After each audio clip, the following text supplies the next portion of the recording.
Labour, ठीक है। तो जब भी तुमसे पूछेगा कि show me the normal mechanism of labour, normal mechanism of labour मतलब होता है कि तुम्हारा सेफेलिक प्रेजेंटेशन होगा। तुमको सबसे पहले क्या नाम है, तुमको अच्छे से डेमोन्स्ट्रेट करना होगा सर को, ठीक है। हाँ, लॉन्गिट्यूडनल लाई होना चाहिए, लाई बोलोगे, तुम्हारा एटीट्यूड, प्रेजेंटेशन, प्रेजेंटिंग पार्ट, ये 4 चीज़ तुमको बोलना है। तो अगर नॉर्मल मैकेनिज्म ऑफ लेबर होगा तो भी तुम लोगों को कैसे दिखाओगे कि ये पेल्विस को एनाटॉमिकल पोजीशन में ही होल्ड करोगे, ठीक है। फिर उसके बाद है नॉर्मल मैकेनिज्म ऑफ लेबर, मतलब वर्टेक्स अगर रहेगा तो ऐसे जाएगा तो अंदर। तो सबसे पहले क्या होता है कि सबसे पहले क्या होता है, इंगेजमेंट होता है। तो पहले तुमने बोल दिया लाई इज लॉन्गिट्यूडनल, ठीक है। फिर सेफेलिक प्रेजेंटेशन, प्रेजेंटिंग पार्ट क्या होगा, वर्टेक्स इन फुल्ली फ्लेक्स्ड पोजीशन, ठीक है। और एटीट्यूड फ्लेक्शन एटीट्यूड, ठीक है। तो ये सबसे पहला पॉइंट जो होता है वो क्या होता है, इंगेजमेंट। तो इंगेजमेंट क्या होता है, अगर वो पेल्विक कौन pelvic lower the longest transverse diameter of the fetal presenting part when it crosses the pelvic inlet, ठीक है। तो ट्रांसवर्स डायमीटर क्या होता है सेफेलिक प्रेजेंटेशन में, बाइपेराइटल डायमीटर, है ना। तो बाइपेराइटल डायमीटर जो है ये तुम्हारा पैराइटल, इसमें सही से पता नहीं चलेगा लेकिन पैराइटल बोन तो ये है ना, पैराइटल एमिनेंस यहाँ पे होगा। तो ये जब तुम्हारा क्रॉस करेगा, देखो ये ऐसे रहेगा, ठीक है। नॉर्मली ऐसे घुसता है, तो नॉर्मली जो होता है लेफ्ट ऑक्सीपिटो एंटीरियर या फिर राइट ऑक्सीपिटो एंटीरियर होता है। मोस्ट कॉमन क्या होता है, लेफ्ट ऑक्सीपिटो एंटीरियर, ठीक है। तो ये जो बच्चा है वो ऐसे घुसेगा, ठीक है। मतलब ऑक्सीपिटो मतलब कि ये तुम्हारा एंटीरियरली रहेगा, नहीं, हाँ, ये तुम्हारा जो वर्टेक्स है, जो ऑक्सीपिट बोन है, वो तुम्हारा एंटीरियर रहेगा, ठीक है। हम लोग जो सेफेलिक प्रेजेंटेशन में डिनोमिनेटर वर्टेक्स रहता है, ठीक है। और ये तुम्हारा ये रहता है ऐसे, लेफ्ट ऑक्सीपिटो एंटीरियर, ये ऐसे घुसेगा, ठीक है। तो आपका लेफ्ट है ना, मतलब तो हाँ, तो ऐसे इधर ही ही घुसेगा। होगा ये भी। हाँ, मैं अपने लेफ्ट से ही दिखा रही हूँ तुमको, ठीक है। ये है तुम्हारा मदर ऐसे सोई हुई है, ठीक है। मदर ऐसे सोई हुई है, तो ये मेरा लेफ्ट और मदर का लेफ्ट तो सेम ही होगा ना, पेल्विस के हिसाब से करते हैं, ठीक है। तो ये हम पेल्विस को एनाटॉमिकल पोजीशन में पकड़ेंगे। फिर हम 4 पॉइंट बोलेंगे, लाई जो मैंने बता दिया तुमको, प्रेजेंटिंग पार्ट क्या होगा, ऑक्सीपिट, ठीक है। फिर ये है तुम्हारा, ये ऐसे घुसेगा, लेफ्ट ऑक्सीपिटो एंटीरियर, ठीक है।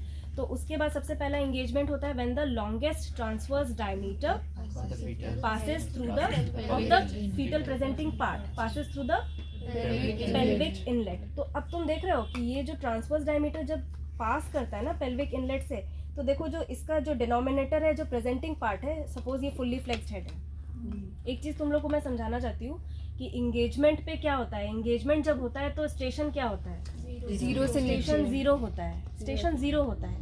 तो क्यों होता है, क्योंकि देखो बाइपेराइटल डायमीटर तो यहाँ पे है, ठीक है। ये तुम्हारा इनलेट क्रॉस करेगा, तो जो सबसे लोअर मोस्ट पॉइंट है, जो डिनोमिनेटर है, वो कहाँ पे होगा, ईस्टियल स्पाइन पे होगा, वो स्टेशन जीरो होगा, ठीक है। तो ये समझ आया तुमको, इंगेजमेंट समझ आया। सेकेंड पॉइंट क्या होता है, एड फियरे होता है ना, शॉर्ट फॉर्म उसका एड फियरे, डिसेंट और flexion. It is a continuous process which occurs simultaneously with every contraction, every uterine contraction, ठीक है। ऐसा नहीं होगा कि पहले पूरा बच्चा फ्लेक्स हो जाएगा उसके बाद डिसेंट करना स्टार्ट करता है, ठीक है। डिसेंट मतलब descent and flexion is a continuous process which occurs simultaneously with every uterine contraction, ठीक है। मतलब कि इंगेजमेंट हुआ, फिर जैसे जैसे कॉन्ट्रैक्शन आ रहा है, डिसेंट भी हो रहा है, फ्लेक्शन भी हो रहा है। फ्लेक्शन कंप्लीट किस लेवल पे होगा, at the level of ischial spine. क्यों, क्योंकि लिवेटर एनाई मसल होता है, तो वो वहीं पे इंटरनल रोटेशन शुरू होता है, ठीक है। तो क्या हुआ, जब ऐसे करके बच्चा अंदर गया, ईस्टियल स्पाइन के लेवल पे आया, तो यहाँ पे पूरा लिवेटर एनाई मसल है। इंटरनल रोटेशन होता कैसे है, क्योंकि जैसे ही कोई भी बच्चे का प्रेजेंटिंग पार्ट टच करता है तो लिवेटर एनाई मसल कॉन्ट्रैक्ट करता है, कॉन्ट्रैक्ट करके उसको मूव करने की डायरेक्शन, मूव करने का कोशिश करता है, ठीक है। तो बच्चा हमेशा वैसे डायरेक्शन में मूव करेगा जहाँ से डिलीवर करना ईजी हो, ठीक है। तो किसी भी पोजीशन में अगर बच्चे को कोई भी पार्ट को डिलीवर होना है, ये चीज़ मैं तुमको बेसिक पॉइंट बता रही हूँ, बच्चे का कोई भी पार्ट को अगर निकलना है तो उसको एंटेरो पोस्टीरियर डायरेक्शन में आना पड़ेगा, ठीक है। तो ये है तुम्हारा ऑक्सीपिट, अभी लेफ्ट ऑक्सीपिटो एंटीरियर में जैसे ही लिवेटर एनाई मसल को टच किया, वो इसको एंटीरियरली रोटेट कर दिया, ठीक है, बाय 1/8 ऑफ द सर्कल, ये तुमसे पूछेगा 1/8 ऑफ द सर्कल कितना रोटेट कर रहा है, लेफ्ट ऑक्सीपिटो ट्रांसवर्स है तो कितना रोटेट करेगा 2/8 ऑफ द सर्कल। उसमें ट्विस्टिंग ऑफ नेक से कितना रोटेशन होता है और बाकी शोल्डर रोटेशन से, ट्विस्टिंग ऑफ नेक से 1/8 एंड शोल्डर रोटेशन से 1/8 because maximum twisting that the fetal neck can sustain is 1/8, ठीक है, मतलब 45 डिग्रीज, ठीक है। अब ये तुम्हारा ट्विस्टिंग ऑफ नेक से ये तुम्हारा आ गया ये मतलब एंटेरो पोस्टीरियर डायरेक्शन में, ठीक है। तो हम लोग ने क्या क्या पढ़ लिया, engagement, descent, flexion, internal rotation, ठीक है, इंटरनल रोटेशन। उसके बाद इसमें शोल्डर में कुछ नहीं होगा, अभी नहीं इसमें कुछ नहीं होगा, LOA में कुछ नहीं होगा क्योंकि ये तो अपना नेक ट्विस्ट करके ही कर पा रहा है ना, ठीक है। तो ये तुम्हारा नेक ट्विस्ट करके कर पाया, फिर उसके बाद जो है उसके बाद क्या पॉइंट है इंटरनल रोटेशन के बाद रेस्टिट्यूशन। तो रेस्टिट्यूशन नहीं, एक्सटेंशन है, हाँ, एड फी इंटरनल रोटेशन, फिर ई एक्सटेंशन है, उसके बाद रेस्टिट्यूशन, फिर एक्सटर्नल रोटेशन। तो ठीक है, तो एक्सटेंशन के पहले एक क्राउनिंग होता है। Crowning is not a cardinal step नहीं होता है। तो क्राउनिंग क्या होता है? When the fetal head अगर वो मतलब हम लोग को विजिबल होने लगता है क्योंकि वो रिसीड नहीं करता है।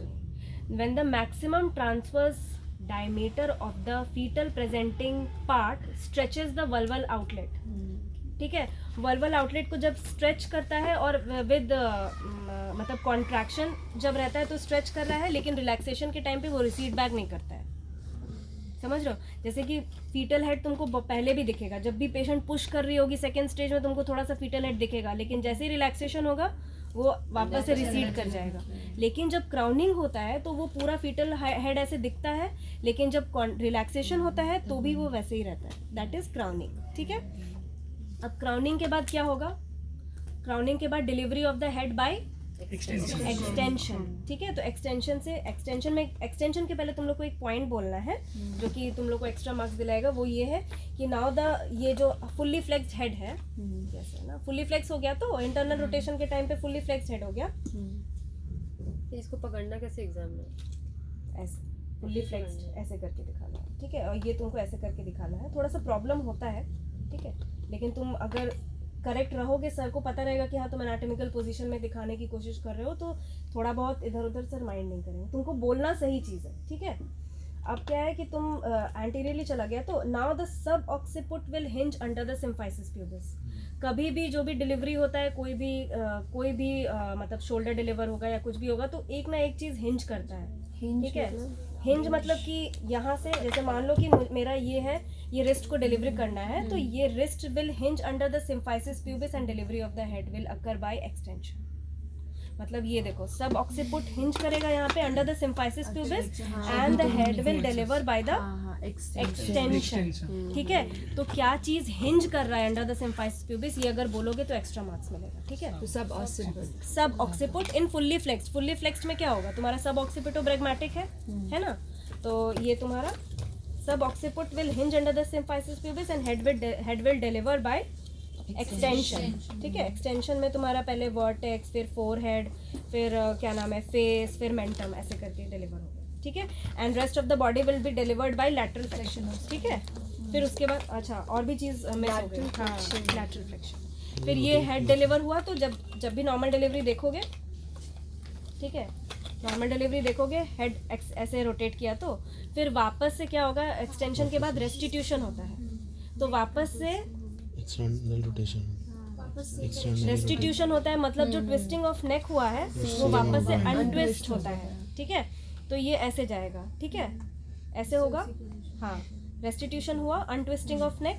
फिर अब क्या होता है कि अब तुम्हारा पूरा डिलीवर कर जाएगा। LOA में तुम्हारा शोल्डर एंटेरो पोस्टीरियर में ही रहता है, वो पूरा डिलीवर कर जाएगा। अब तुमको एक्सटर्नल रोटेशन होएगा तो 1/8, हाँ, जो बाहर से दिखेगा।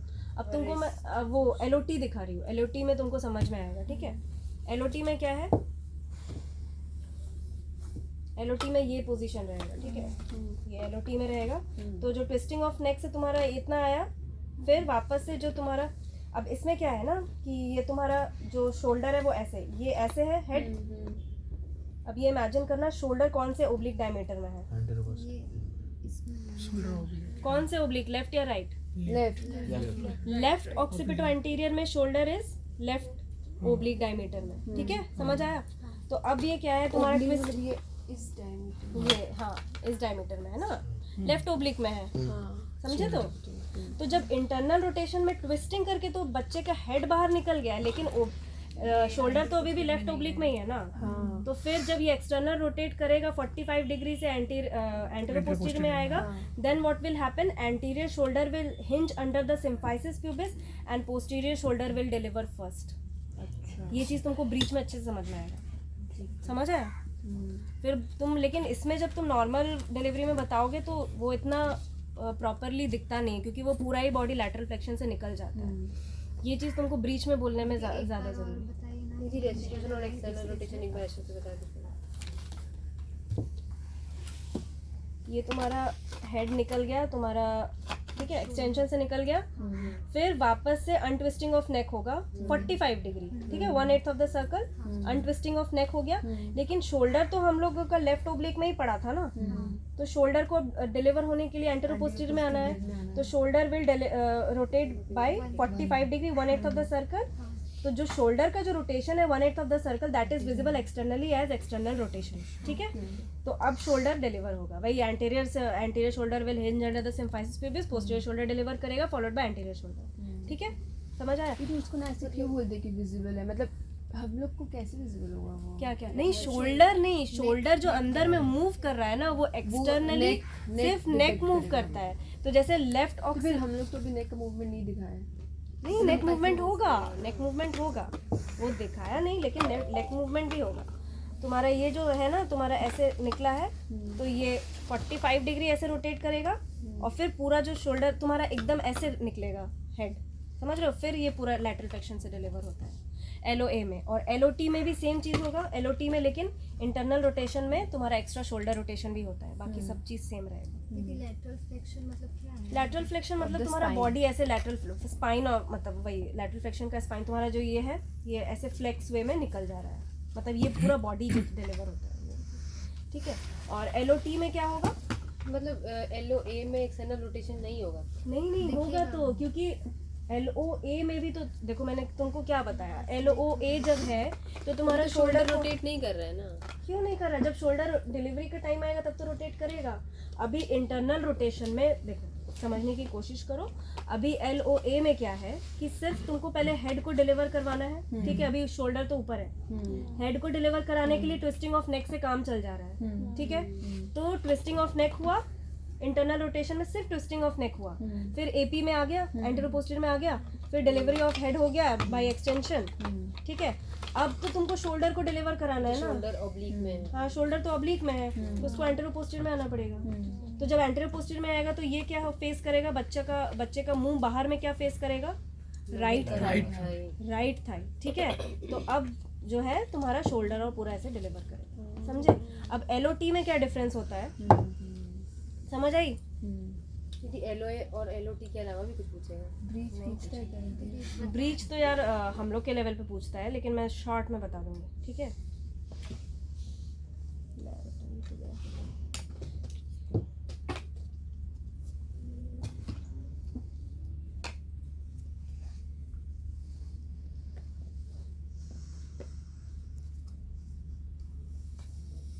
ठीक है, ये ऐसे पकड़ना होगा पूरे फ्लेक्स में, ठीक है। ये ऐसे दिखाया, ये पूरा कंप्लीटली फ्लेक्स्ड है, ठीक है। ये तुम्हारा LOT है, ठीक है। पहले सारे मूवमेंट सेम ही रहेंगे, engagement, descent, flexion, internal rotation में डिफरेंस होता है। तो उसमें अब क्या है कि इसको एंटेरो पोस्टीरियर आने के लिए कितना डिग्री रोटेट करना है, 90 डिग्री। तो 45 degree will happen by twisting of नेक, ठीक है। और ये तुम्हारा अभी देखो, जब ये ऐसे है तो तुम्हारा शोल्डर किस डायमीटर में है, एंटेरो पोस्टीरियर में है, तो ट्विस्टिंग दिख रहा है, एंटेरो पोस्टीरियर में है। तो अब जो है कि ये तुम्हारा, मैं ऐसे रख के दिखाती हूँ, नहीं तो तुम लोगों को प्रॉब्लम है। नहीं ठीक है, ऐसे ऐसे दिखाती हूँ, समझ आ रहा है। तो ये शोल्डर है तुम्हारा कौन से डायमीटर में है, एंटेरो पोस्टीरियर में है। अब क्या है कि ये एंटीरियर रोटेट किया, 45 डिग्री हुआ, लेकिन अब जो होगा इंटरनल रोटेशन के लिए इसको तो पूरा एंटेरो पोस्टीरियर में आना है ना, तो अब जो होगा ये ऐसे हो जाएगा, समझे। अब ये कौन से शोल्डर कौन से डायमीटर में आया, लेफ्ट ओब्लिक में आया है, ठीक है। लेफ्ट ओब्लिक में आ चुका है, तो अब ये एंटेरो पोस्टीरियर में आ चुका है, तो delivery of head will occur by extension, but shoulder is अभी भी इन लेफ्ट ओब्लिक। तो वापस से रेस्टिट्यूशन होगा, तुम्हारा अनट्विस्टिंग ऑफ नेक हुआ, फिर वापस से इसको एंटेरो पोस्टीरियर डायरेक्शन में मूव करना होगा, तब ये तुम्हारा एक्सटर्नल रोटेशन होगा। फिर तुम्हारा anterior shoulder hinge under the symphysis pubis, posterior shoulder shoulder and rest of the body will be delivered by lateral flexion. समझ आ गया? मैम इस लिमिटेशन का कॉज क्या है? ये नेक कैन ट्विस्ट ओनली 45 कितना ऐसे कैसे बच्चे को कितना भी घुमा दोगे क्या? इसका तो एक लिमिट है ना, समझ रहे हो? अब क्या पूछना है? इन दोनों के अलावा कोई पोजीशन नहीं पूछेगा ना? मैं ब्रीच शॉर्ट में बता देती हूँ, ठीक है? दीदी ऑक्सीपिटो पोस्टीरियर वाला वो सब नहीं पूछता है, उसका वो जो चीज़ है ना, वो बस पढ़ लेना कि तुम्हारा DTA कब होता है, DTA का डेफिनेशन, ये सारा चीज़ पढ़ लेना। डीप ट्रांसवर्स अरेस्ट वो तुमको मतलब शो करने के लिए नहीं बोलेगा, बहुत ज़्यादा अच्छा बोलोगे तभी नॉर्मल मैकेनिज्म भी पूछता है, और नॉर्मल मैकेनिज्म बोलने से पहले ये सारा चीज़ तुम बोलोगे ना अच्छे से, लाई क्या है, प्रेजेंटेशन क्या है, उसी में तुमको बहुत पॉइंट्स मिल जाएंगे, ठीक है? अब ब्रीच का है, तो ब्रीच में क्या होता है कि हम लोग बटक्स नीचे रहेगा, ठीक है? ब्रीच में थोड़ा डिफरेंस होता है, समझना, तुम लोगों को बहुत high level of imagination use करना पड़ेगा, ठीक है? क्योंकि इसमें थोड़ा डिफरेंट रहता है। ब्रीच में क्या है कि मान लो हम लेफ्ट सैक्रो एंटीरियर है, ठीक है? ये है तुम्हारा सैक्रम, इसमें तुम्हारा जो ये सैक्रम होता है ना, 4 पोजीशन लेफ्ट, मतलब जैसा वर्टेक्स होता है वैसे ही ब्रीच में भी होता है, लेकिन left sacro anterior, left sacro transverse, जैसे उसमें ऑक्सीपिटो होता है, इसमें सैक्रम होता है, डिनोमिनेटर, ठीक है? तो लेफ्ट सैक्रो एंटीरियर होता है। और एक चीज़ मैं तुम लोग को बोलना चाहूँगी, ब्रीच में अगर पूछता है डिलीवरी करवाने के लिए, तो सबसे पहले 3 पार्ट में बोलना पड़ेगा। एक तो delivery of breach, delivery of shoulder, delivery of head, ठीक है? जैसे सेफेलिक में क्या होता है कि हेड डिलीवर के बाद सारा बॉडी एक साथ ही निकल जाता है ना लैटरल फ्लेक्शन से, लेकिन ब्रीच में वैसा नहीं होता, क्योंकि बटक जो है ना इतना सॉफ्ट होता है कि वो इजीली डिलीवर कर जाता है। हम लोग को हेड और शोल्डर डिलीवर करने में प्रॉब्लम होता है, ठीक है? इसलिए तुमको तीनों चीज़ अलग अलग से बोला, ऐसा नहीं कि बटक निकाल के छोड़ दिए, ठीक है? पूरा बताना पड़ेगा, ठीक है? ये है तुम्हारा लेफ्ट सैक्रो एंटीरियर, ठीक है? यहाँ से तुम्हारा, और हाँ, और एक और चीज़ है, जो 4 पॉइंट मैंने बोला है ना, उसमें engaging diameter and diameter of engagement तुमको बोलना होगा। कोई बता सकता है? इंगेजिंग डायमीटर हमेशा फीटस का होता है, जैसे हम लोग वहाँ पे जो यूज़ किए सेफेलिक में, sub occipito bregmatic and fully flexed position, ठीक है? फुल्ली फ्लेक्स्ड एटीट्यूड, तो मतलब फुल्ली फ्लेक्स्ड होगा तो सब ऑक्सीपिटो ब्रैग्मेटिक होगा इंगेजिंग डायमीटर। और डायमीटर ऑफ इंगेजमेंट क्या होता है?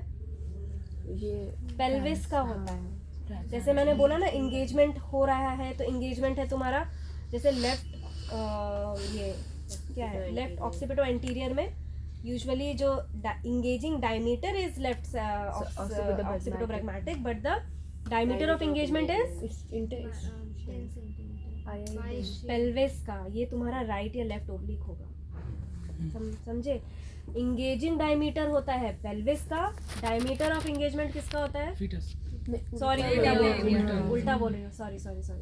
इंगेजिंग डायमीटर होता है फीटस का, डायमीटर ऑफ इंगेजमेंट होता है पेल्विस का। तो यूजुअली जो भी तुम्हारा पेल्विस का डायमीटर में जो भी अगर ब्रीच है या वर्टेक्स है, हमेशा राइट या लेफ्ट ओब्लिक में ही इंगेज होता है, ठीक है? नहीं होता है, राइट लेफ्ट होता है। ट्रांसवर्स में अगर इंगेज होता भी है ना तुम्हारा, जब पेल्विस में घुसता है, क्योंकि सबसे कॉमन पोजीशन कौन सा है? लेफ्ट ऑक्सीपिटो एंटीरियर ना, तो लेफ्ट ऑक्सीपिटो एंटीरियर में क्या तुम्हारा एंगेजिंग डायमीटर ऑफ इंगेजमेंट है? कौन सा? लेफ्ट ओब्लिक है ना, लेफ्ट सैक्रो इलियक जॉइंट है, तो लेफ्ट ओब्लिक। मतलब यूजुअली क्या होता है ना, क्योंकि ओब्लिक डायमीटर सबसे लंबा होता है, तो जो भी बच्चा हमेशा सबसे जो लंबा डायमीटर होता है उसमें घुसने का कोशिश करता है, ठीक है? तो लेफ्ट ओब्लिक या राइट ओब्लिक लेने का कोशिश करता है। ऐसा नहीं मैं बोल रही हूँ कि कभी भी घुसेगा ही नहीं, घुसेगा, लेकिन वही होता है, माल प्रेजेंटेशन होता है, या डिफ्लेक्स हेड हो गया, फिर slow progress of labour, deep transverse arrest, वो सारे उसके कॉन्सिक्वेंसेज होते हैं, ठीक है? इंटरस्टिशियल डायमीटर नहीं बोलेंगे, क्योंकि वो मतलब इंगेजमेंट तो वहीं नहीं, इंगेजमेंट तो तुम पेल्विक इनलेट के लेवल पे बोल रहे हो, इंटरस्टिशियल डायमीटर तो बहुत नीचे है, ठीक है? वो तो कॉन्ट्रैक्टेड, वो तो उसमें कॉन्ट्रैक्टेड पेल्विस आ जाएगा, ठीक है? तो सबसे पहले एलओटी में तो लेकिन ऑब्लिक डायमीटर नहीं आएगा ना, एलओटी में नहीं, एलओटी में नहीं आएगा, तो फिर इंगेजिंग डायमीटर इसमें नहीं, तो डायमीटर ऑफ एलओटी में ना, ट्रांसफर हाँ ट्रांसवर्स डायमीटर, ठीक है, डायमीटर ऑफ एंगेजमेंट। বলছি কি ওই ওয়ার্ডে हाँ ब्रीच बता रही हूँ, वो आ जाए तो मैं बताती हूँ क्या होता है। इंगेजिंग डायमीटर क्या होगा इसमें? सैक्रो जिसका तो Fetus का। सैक्रो नहीं, सैक्रम और नी के बीच का जो बाइट्रोकेंट्रिक डायमीटर, बाइट्रोकेंट्रिक तो अलग ही है। नहीं, फीमर में तो होता है। इसका पोजीशन ये सैक्रम इज द डिनोमिनेटर, मतलब जिसके रिस्पेक्ट में हम पोजीशन डिसाइड करेंगे कि एंटीरियर है कि ट्रांसवर्स है कि पोस्टीरियर है। डायमीटर तो ये होगा ना, ठीक है, समझ आया? हाँ, मतलब मैं सोच रही थी यहाँ से यहाँ ये वाला होगा इस प्लेन, मतलब इस लाइन में। बाइट्रोकेंट्रिक डायमीटर होता है इसमें, जब भी ब्रीच में बोलोगे bitrochanteric diameter is the engaging diameter which is 10 centimetre, ठीक है। तो ये है तुम्हारा क्या है, लेफ्ट सैक्रो एंटीरियर, ठीक है। तो अब क्या होता है कि ब्रीच में तुम्हारा इंगेजमेंट हो गया। Engagement is when the bitrochanteric diameter which is the longest transverse diameter of the fetal presenting part crosses the pelvic inlet. engagement हो गया। उसके बाद descent and flexion occurs simultaneously with every uterine contraction, ठीक है। फिर उसके बाद तुम्हारा descent और flexion हो गया। अब internal rotation होगा, ठीक है। इंटरनल रोटेशन का किस लेवल पे होता है? Eight the level of eastern spine, जहाँ पे लेवेटर नाई मसल होता है। तो जब ये अंदर ऐसे घुसता है तो सबसे पहले जो एंटीरियर बटक होता है, ये वाला anterior buttock will touch the symphysis pubis, levator ani muscle, and it rotates in anteroposterior direction, ठीक है। तो तुम्हारा ये anteroposterior direction में रोटेट करेगा। फिर anterior buttock will hinge under the symphysis pubis and posterior buttock will deliver first followed by anterior buttock, ठीक है। ये डिलीवर हो गया। अब तुमको यहाँ पे बोल के छोड़ नहीं देना, सीधे शोल्डर पे नहीं आना है। अब क्या बोलना है कि with every uterine contraction the ये trunk of the body will be delivered gradually. Now उसके बाद क्या होगा? Shoulder, now the delivery of shoulder will occur and the engaging diameter and diameter of engagement फिर बोलना पड़ेगा। तो इंगेजिंग डायमीटर क्या होगा? बिस एक्रोमियल डायमीटर, ठीक है। And diameter of engagement same ही रहेगा तुम्हारा, जिस लेफ्ट ओब्लिक, सॉरी ये राइट ओब्लिक, ठीक है, ये ऐसा रहेगा। फिर उसके बाद वही सेम चीज़ होगा, internal rotation will occur and ये तुम्हारा राइट ओब्लिक है। ये चीज़ तुम लोग ध्यान दो यार। देखो इसमें जो तुम्हारा सेफेलिक में हो रहा था ना, सेफेलिक में लेफ्ट ऑक्सीपिटो एंटीरियर जो हम लोग पढ़ रहे थे, उसमें ओब्लिक डायमीटर लेफ्ट ओब्लिक ही था, लेकिन ब्रीच में उल्टा होता है, ब्रीच में राइट ओब्लिक हो जाता है। जैसे कि ये देखो,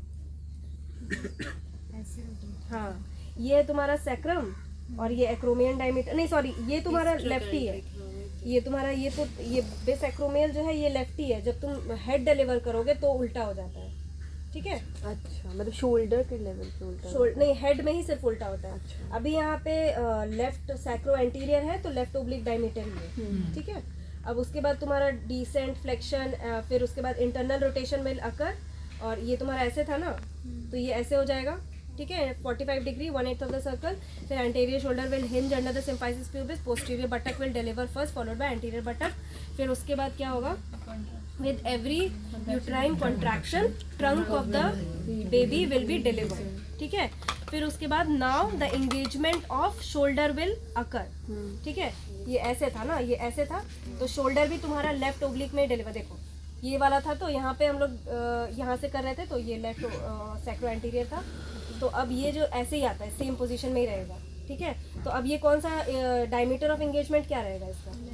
लेफ्ट ओब्लिक ही है अभी भी, सिर्फ हेड में उल्टा होता है, याद रखना। लेकिन रोटेट किया था तब तो ये इसमें आ जाता ना एंटीरियर। नहीं, तो ये तुम्हारा ऐसे था, ऐसे था, रोटेट किया था, फिर वापस से तुम्हारा देखो इसमें क्या होता है ना, बटक का पूरा एड फियरे होता है, शोल्डर का एड फियरे होता है, सबका एड फियरे होता है, समझ रहे हो।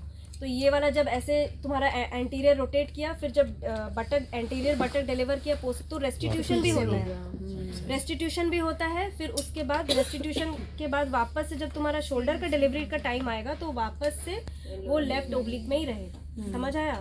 तो अभी शोल्डर भी डिलीवर करूंगी तो उसका भी वापस से रेस्टिट्यूशन होगा, सब कुछ वैसा होता है। ठीक है, रेस्टिट्यूशन नहीं बोलेंगे, मतलब एक्सटर्नल रोटेशन। ठीक है, तो लेफ्ट ओब्लिक में शोल्डर का इंगेजमेंट होगा। ठीक है, अब शोल्डर क्या होगा, शोल्डर भी वैसे ही with every contraction, descent, flexion सब कुछ होगा। Now the anterior shoulder will hinge under the symphysis pubis, posterior shoulder will deliver followed by the anterior shoulder. अब देखो, ये हम लोग ऐसे पढ़ रहे थे ना, तुम ऐसे देखो, ये चीज़ ऐसे था तुम्हारा, सॉरी ये भी डिलीवर कर गया।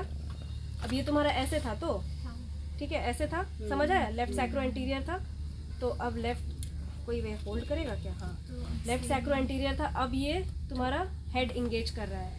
और इसमें लेकिन इंगेजिंग डायमीटर क्या होता है, क्योंकि ये डिफ्लेक्स्ड हेड है, it is not sub occipito bregmatic. इसमें क्या होगा, तुम्हारा ऑक्सीपिटो फ्रंटल है, डिफ्लेक्स, मतलब this is fully flexed head, this is deflexed head, और ये तुम्हारा कंप्लीट एक्सटेंशन में कंप्लीटली एक्सटेंडेड। ठीक है, डिफ्लेक्स्ड हेड में तुम्हारा इंगेजिंग डायमीटर क्या होगा, तुम्हारा राइट ऑक्सीपिटो फ्रंटल या सब ऑक्सीपिटो फ्रंटल। ठीक है, अब तुम ये चीज़ देख सकते हो कि अब तुम्हारा डायमीटर ऑफ एंगेजमेंट क्या है।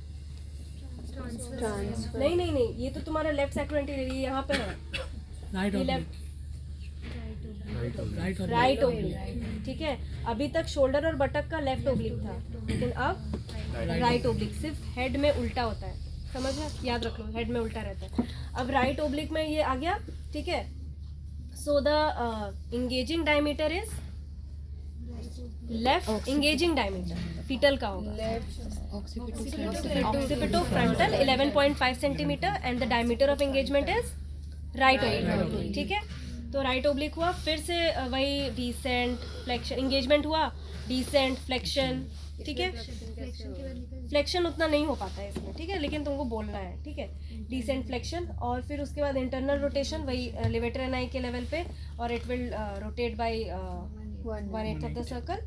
फिर उसके बाद इसके बाद क्या होता है, हाँ वैसे ही तुम्हारा सब ऑक्सीपिट हिंज करेगा, लेकिन इसमें delivery of head will occur by flexion.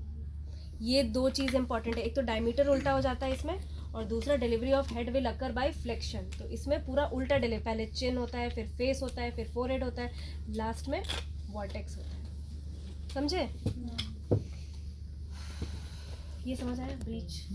ठीक है, और तुमसे ऐसे अगर तुम बहुत ही अच्छा आंसर करोगे तो तुमसे ये पूछेगा, show me the mechanism of labour. इसका ऐसे रखे, हाँ, show me the mechanism of labour.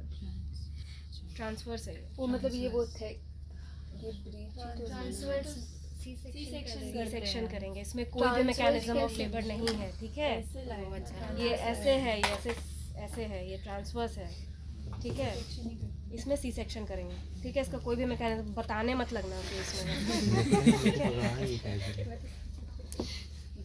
पर इसका बटक से नीचे आना चाहिए। नहीं तो भी ट्रांसवर्स में नहीं हो पाएगा। मतलब ऐसे ट्रांसवर्स लाइन है, मतलब ऐसा नहीं है, मतलब ट्रांसवर्स लाइन है, इस तरह से तुमको जो, या फिर तुमको ऐसे कर देंगे, या फिर ऐसे इस तरह से भी विद हैंड प्रोलैप्स भी दिखा देंगे। ठीक है, और क्या पूछना है तुम लोगों को?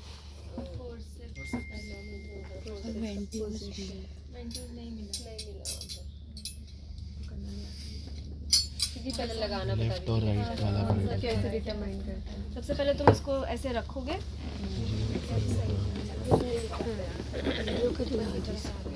हाँ, ये जो है हमेशा ऊपर की तरफ रहेगा, टिप जो है ऊपर की तरफ रहेगा।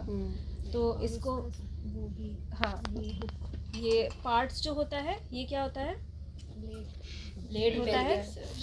हाँ, इसका दो सरफेस होता है, पेल्विक सरफेस, सेफेलिक सरफेस। ठीक है, ये होता है तुम्हारा पेल्विक सरफेस, सेफेलिक सरफेस। फिर उसके बाद ये, हाँ, ये पेल्विक सरफेस और ये सेफेलिक सरफेस। ठीक है, ये फेनेस्ट्रेटेड क्यों होता है, दूसरा पॉइंट ये पूछते हैं। लाइट वेट हो जाएगा, फिर ट्रॉमा भी नहीं होगा।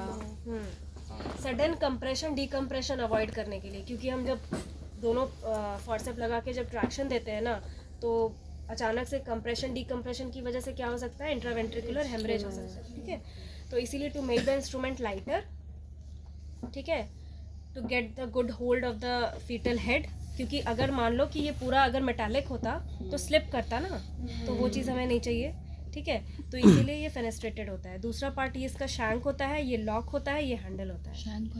शैंक लॉक और हैंडल। लॉक और हैंडल। और दीदी ये वाला ये वाला पेल्विक पेल्विक कर्व सरफेस है। कौन हाँ, है? हाँ। ऊपर वाला? ऊपर कौन सा वाला? एक बार से पहले वो बता दीजिए। ये है तुम्हारा, देखो तुम ऐसे लगाओगे ना तो तुम्हारा सेफेलिक कर्व तुमको ऐसे याद रखने का जरूरत नहीं है। बच्चे का हेड यहाँ पे एकोमोडेट करेंगे ना, तो इधर सेफेलिक कर्व होगा और ये इधर तुम ऐसे घुसाओगे तो मैटरनल पेल्विस इधर रहेगा, तो पेल्विस, ठीक है। अब तुमको जैसे कि ये माँ सोई हुई है, ठीक है, तुमको ये वाला ऐसे माँ सोई हुई है, ठीक है। तो मेरा जो है ना, मेरा ये मैटरनल कौन सा है, लेफ्ट, ये मेरा लेफ्ट है, ये राइट है, ये मदर का राइट है, ये लेफ्ट है, ठीक है। तो सबसे पहले हमको कौन सा ब्लेड लगाना होता है, लेफ्ट ब्लेड लगाना होता है। तो ये हमने लेफ्ट ब्लेड है, तो ये हम कैसे लगाएंगे, लेफ्ट हैंड से ही मम्मी का लेफ्ट ना, ये मम्मी के लेफ्ट में लगाएंगे, ठीक है। गाइड करते हैं। हाँ एकदम। तो ये मैंने लेफ्ट ब्लेड पकड़ा है, ठीक है। अब हम क्या करेंगे, हम डायरेक्ट ऐसे नहीं घुसाएंगे, हम पहले यहाँ पे ऐसे पूरा पीवी करके यहाँ पे सपोर्ट प्रोवाइड करेंगे, ठीक है। और पहले फिर उसके बाद लेफ्ट ब्लेड हम आस्ते आस्ते इंट्रोड्यूस करेंगे, ठीक है, इस तरह से अपना मतलब ताकि बच्चे को कोई इंजरी ना हो। यहाँ पे तो फिटल हेड है ना, तो हम ऐसे धीरे धीरे इंट्रोड्यूस करेंगे इस तरह से, ठीक है, ऐसे करके इंट्रोड्यूस करेंगे। Now we will ask the assistant to hold the left blade, ठीक है।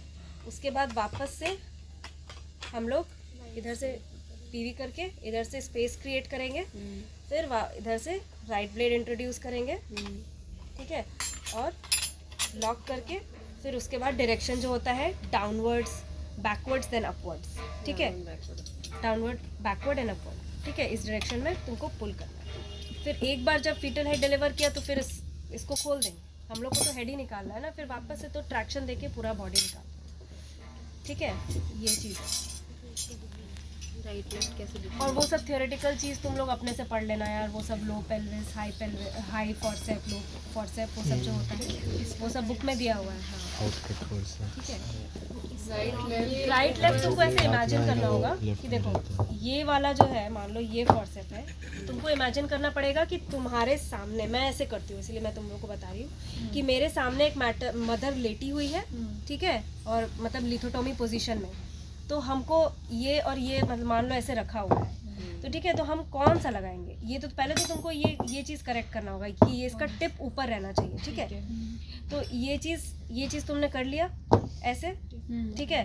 फिर तुम्हारा ये मतलब ये तुमको लॉक करके भी एक बार देखना चाहिए कि तुम्हारा ये मतलब ये देखो थोड़ा सा गड़बड़ है, ये मतलब ये चीज़ तुम्हारा लॉक होना चाहिए, क्योंकि ये दो अलग अलग साइज़ का उठा के ले आए हैं हम लोग, ठीक है। तो तुमको अपना जो मदर के साइड में जो तुम्हारा सेफेलिक कर्व और ये मतलब पेल्विक कर्व, सेफेलिक कर्व जो तुम हटा दोगे ना, वो तुम्हारा सही रहेगा, मतलब ये वाला है, ये लेफ्ट है। टिप ऊपर रखोगे, टिप ऊपर रखोगे, ठीक है। और तुमको ये चीज़ ध्यान देना है कि ये मदर का लेफ्ट है, ये मेरे हाथ में लेफ्ट ब्लेड पहले जाएगा और ये हम ऐसे इंट्रोड्यूस करेंगे, लेफ्ट से पकड़ेंगे इसको।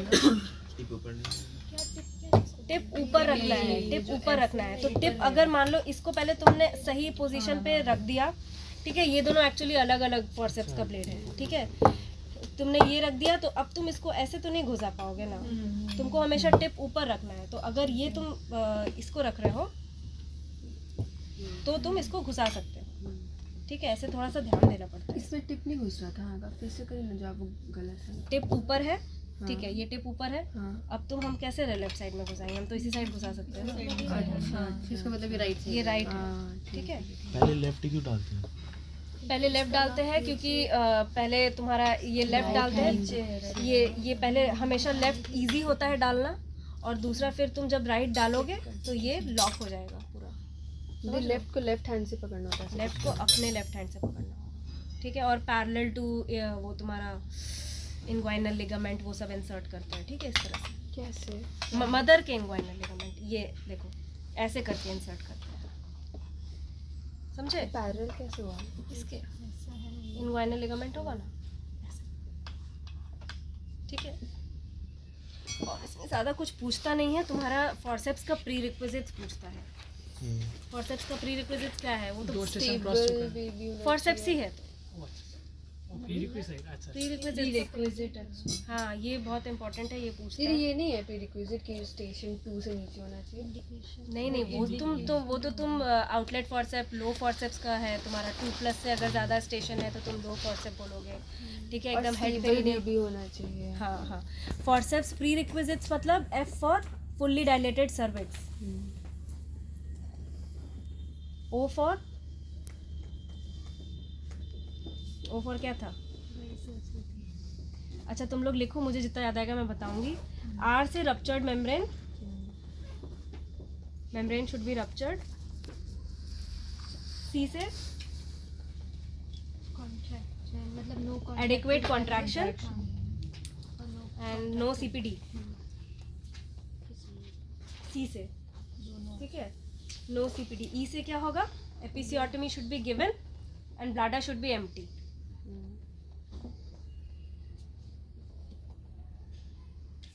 P से फेवरेबल प्रेजेंटेशन।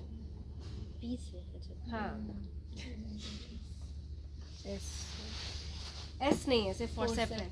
O से क्या है बोलो तो?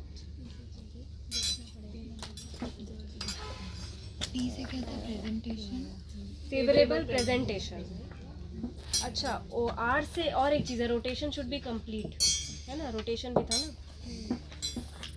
मैं देखती हूँ O से क्या है। दीदी इसका नाम क्या है? आउट इसको कौन सा फोर्स? ये आउटलेट फॉरसेप है। क्या डिफरेंस है?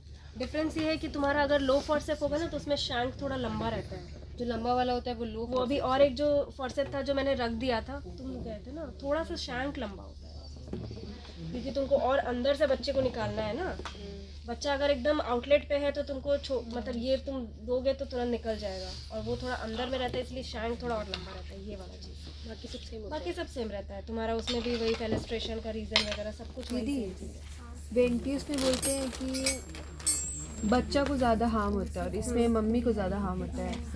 तो इससे एक तो ऐसे क्वेश्चन होता है कि हम लोग वेंटिस यूज़ करते हैं फीटल डिस्ट्रेस में और वो यूज़ नहीं करते हैं, तो उसका वही रीज़न है क्योंकि वेंटिस ज़्यादा फीटल को इंजरी करवाता है। नहीं देखो, फीटल डिस्ट्रेस में हम लोग दोनों ही कर सकते हैं, वेंट्यूज भी दे सकते हैं और फॉरसेप्स भी दे सकते हैं। फीटल डिस्ट्रेस अगर हो रहा है, डिस्ट्रेस में देते हैं। डिस्ट्रेस मतलब डिस्ट्रेस में तो हम लोग सी सेक्शन कर देंगे। नहीं, मान लो पेशेंट फुल्ली डायलेटेड है, फीटल डिस्ट्रेस मतलब क्या कि ब्रैडी आ रहा है तुमको, मतलब और क्या मिलेगा बाहर से पता चलेगा, ब्रैडीकार्डिया हो रहा है, ठीक है, फीटल ब्रैडीकार्डिया आ रहा है। पेशेंट सेकेंड स्टेज में अगर तुम्हारा patient 4 centimetre 3 centimetre fetal brady आ रहा है तब तो ऑब्वियसली सी सेक्शन करेंगे।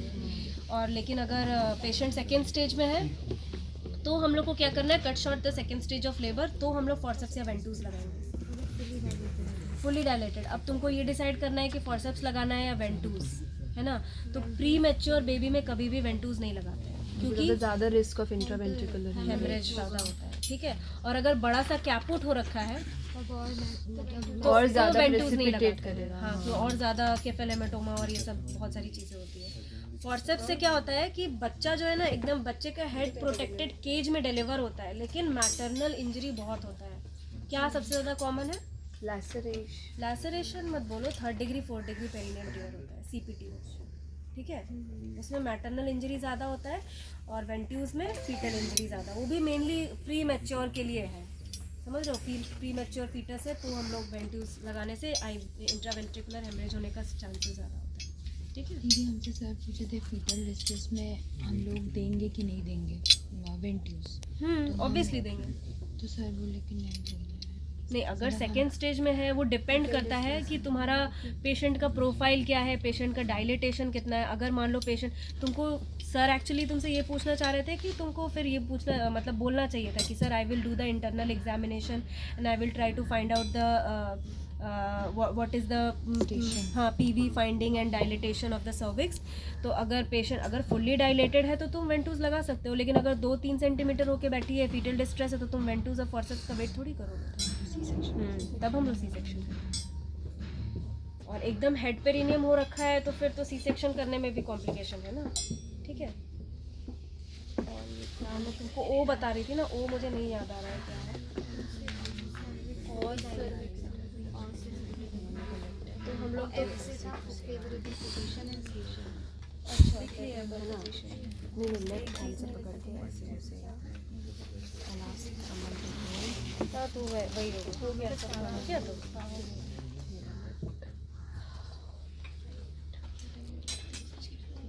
तुम लोग को और कुछ क्लास था क्या? तुम्हारा जो क्लासिफिकेशन होता है outlet forceps, low forceps, mid forceps, high forceps, वो वाला एक क्लासिफिकेशन पढ़ लेना। और ये प्री रिक्विजिट सबसे पूछता है, और indication Contra indication Contra indication ये पूछता है। ऐसे ना दीदी सही है ना पोजीशन? सही है, मतलब ये वैसे ही अगर तुम्हारा फॉरसेप्स सही अप्लाई हुआ है तो ही लॉक होगा। ठीक है, ऐसे करके फिर इस डायरेक्शन में करते हैं। ठीक है, downward, backward and upward. Downward, backward and up. और कुछ पूछना है? पेल्विस में और क्या क्या है? देखो तो कुछ पूछने लायक। मैक्सिमम सर्वाइकल डायमेंशन कितना होता है? 10 सेंटीमीटर। 10 सेंटीमीटर। दीदी वो जो दो डेफिनेशन है ना, जो तुम्हारा लेटेस्ट है ये WHO लेबर केयर गाइड, उसके अकॉर्डिंग एक्टिव फेज कितने पे स्टार्ट होता है? 4 नहीं 5 सेंटीमीटर। Latest is 5 centimetre. 6, 5 और वो 3 अलग अलग है। 654 क्या बोल रहे हो मुझे? हाँ, एक ACOG WHO और एक और कुछ था। WHO का जो पुराना गाइडलाइन था उसके अकॉर्डिंग 4 सेंटीमीटर था। अभी जो लेटेस्ट जो चल रहा है WHO लेबर केयर गाइड, वो पार्टोग्राफ नहीं है, वो अलग है। लेबर केयर गाइड, पार्टोग्राफ हम लोग 4 से शुरू करते हैं ना। WHO जो पार्टोग्राफ करते हैं वो 4 से शुरू करते हैं। अभी जो नया लेबर केयर गाइड आया है उसमें 5 से शुरू करते अच्छा, पार्टोग्राफ भी हैं। लेबर केयर गाइड थोड़ा अलग होता है, पार्टोग्राफ टाइप का ही होता है, इसमें होगा आई गेस। मैं दिखाती हूँ, वो तुम लोग को नहीं पूछेगा। यदि लेटेंट फेज और ना एक्टिव फेज का मतलब एक्चुअल मीनिंग क्या होता है? मतलब Latent book से phase और समझ active पढ़ते हैं phase। बट समझ भी नहीं आता। क्या लेटेंट फेज और एक्टिव फेज? हाँ मतलब डिफरेंस क्या होता है? मतलब मेरे को नहीं समझ में देखो डिफरेंस ये होता है ना कि जब पेशेंट एक्टिव फेज में जाती है तो मतलब कि तुम डिलीवरी का जो टाइम है वो प्रेडिक्ट कर सकते हो। समझ रहे हो? मान लो पेशेंट 4 सेंटीमीटर पकड़ के चलते हैं तो उस हिसाब से तुम कैलकुलेट कर सकते हो कि हाँ पेशेंट डिलीवर कर जाएगी इतने घंटे में।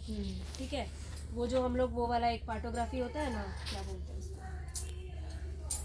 एक जो हम लोग 1 सेंटीमीटर पर आवर के हिसाब से डायलिटेशन से कैलकुलेट करके तुम प्रेडिक्ट कर सकते हो कि हाँ अभी 5 बज रहा है, अभी 4 सेंटीमीटर है तो इतने बजे तक फुल डायलेटेड हो जाएगी, इतने बजे तक डिलीवर हो जाएगा। लेकिन जब तक latent phase can not be predicted, वो 2 सेंटीमीटर लेके वार्ड में 4 दिन भी भर्ती रह सकती है। लेटेंट फेज बहुत, इसीलिए हम लोग लेटेंट फेज को हटा दिए पार्टोग्राफी से। लेटेंट फेज का मतलब क्या होता है? कि कॉन्ट्रैक्शंस नहीं हो रहा है अभी? कॉन्ट्रैक्शंस रेगुलर नहीं है। अच्छा, ठीक है, इरेगुलर पेशेंट मतलब थोड़ा बहुत कॉन्ट्रैक्शन आया, पेशेंट 2 सेंटीमीटर हुई, फिर कॉन्ट्रैक्शन अचानक से बंद हो गया। ठीक है, तो वो latent phase can be prolonged. Latent phase इसीलिए हम लोग पार्टोग्राफी या फिर कोई भी डिसीजन लेटेंट फेज की वजह से नहीं लेते हैं। ठीक है, उसमें पेन होता है उसको फिर फॉल्स लेवल पे पेन थोड़ी बोलते हैं। नहीं फॉल्स लेबर पेन तो तुम मतलब अगर तुम्हारा एनाल्जेसिक देके पेन सबसाइड हो जा रहा है तो फॉल्स लेबर पेन ही है। और जो वो मिटल्स मर्ज पेन ऐसा कुछ है, दैट इज पेन क्या था बोलो तो? वो it happens at the time of contraction, that is a false.